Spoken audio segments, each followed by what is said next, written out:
तर अगोदरच्या 12 दिवसा पहिले आपली म्हैस जन्मलती आणि त्याच म्हशीची आज खोबरी आहे. तर खोबरी म्हणजे नेमकं काय असते हे बघण्यासाठी व्हिडिओ शेवटपर्यंत पहा. तर खोबरी असल्यामुळे आपण निघलो आपल्या मित्राला बोलायला आपली रायडर घेऊन. मग मित्र काही कुणी आणले रे भाऊ. मग बाबानं 4 जण घेतले, मग सगळं गाडीवर बसवले. मग पुढे गारा असल्याच्या ना आपली हिरो होंडा आपल्याला अडीच पार्किंग लावा लागली. आणि रात्री पाणी पडलेलं असल्यामुळे जंगलात खूप गारा होत होता. म्हणजे इतका गारा होता की डायरेक्ट पायदलच जावं लागलं रे भाऊ.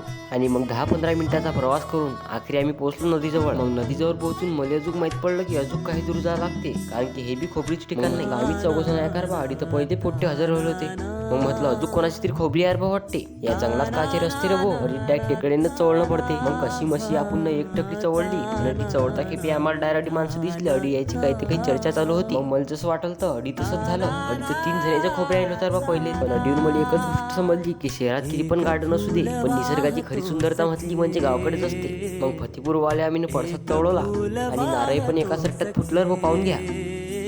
आणि मग पूजा आटपून आलोर आम्ही टेकडीवर. आणि आमच्या गावाकडे फक्त एकच नदी आहे आणि ते पण अर्ध्या जंगलात आहे. आणि मस्तपैकी आम्ही टेकडीवर बसून मस्त दहीवर आपलं भाऊ. तर माझ्याकडचा डबा रिकामी झालता, पण अडीच डायरेक्ट 2-2 खोबऱ्या आल्या होत्या. तरी पण काही माणसं राहिलीच आणि त्याचं झालं होतं बोखानच. आणि जास्त काही वेळ न घेता आम्ही चिल्लर पाठी निघलो नदीकडे. मग म्हटलं चला रे लवकर, पडलो काही टेन्शन नाही, हातपाय उडून जास्तीत जास्त. मग हे पोरट डायरेक्ट चिंच जातात रे बा. म्हटलं आपलं कसं होईन रे बा आता. मग पहिला गाडी उतरला बुखारे. मग तो आपल्याला म्हणे की चालतो लवकर, मी झलतो तुले खाली पडला तर. मग चाल म्हटलं काही भ्याल नाही पुरत भाऊ, एका भित्तीत तर खाली उतरलो.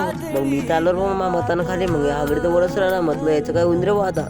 मग जास्त काही कोणाचा मागे पुढे विचार न करता आम्ही आलो टाक नदीवर. मी तर फक्त हातपाय धुरालतो आणि या पोऱ्याची अंग धुवायची प्लॅनिंग चालू होती. मग म्हटलं अडी काही खरा तळा दिसत नाही, हातपाय धुवायला पुरते नडून निघायला पुरते. मग मस्तपैकी मी अडी हातपाय धुवून घेतले आरामशीर. मग तेवढ्या या पोऱ्याची मन बदललं, ही पोरं बी हातपाय धुवायला लागली बा. मागे म्हटलं थोडा वेळ अजून एन्जॉय करू, त्या माणसाने दिले बा आम्हाला नदीच्या बाहेर काढून. चाल भाऊ म्हटलं आपल्या साडी बी जाण आहे. मग म्हटलं डबून आम्ही अडी हातपाय धुतले. तरी म्हटलं आपण शेतकऱ्याचीच पोरं, गाऱ्याची शेतकऱ्याची किती पक्की मैत्री असते हे मला आज समजलं. तरी म्हटलं अजून काही झालं नाही, अडी बी आम्हाला खतरो खिलाडीच करायला लागते रे भाऊ. म्हटलं जाऊ दे रे भाऊ, पाय भरलेच चालतं, आपण शेतकऱ्याचीच पोरा. आपलं रायसून कसं असते एकदम गावठी. तर मग आजचा ब्लॉग कसा वाटला नक्की कमेंट करून सांगा. जय महाराष्ट्र. मी लाकडी भुसाग, तू शेरनी शिकारी, मी भाबडा ससाग. तू मला अंगुराचा मिला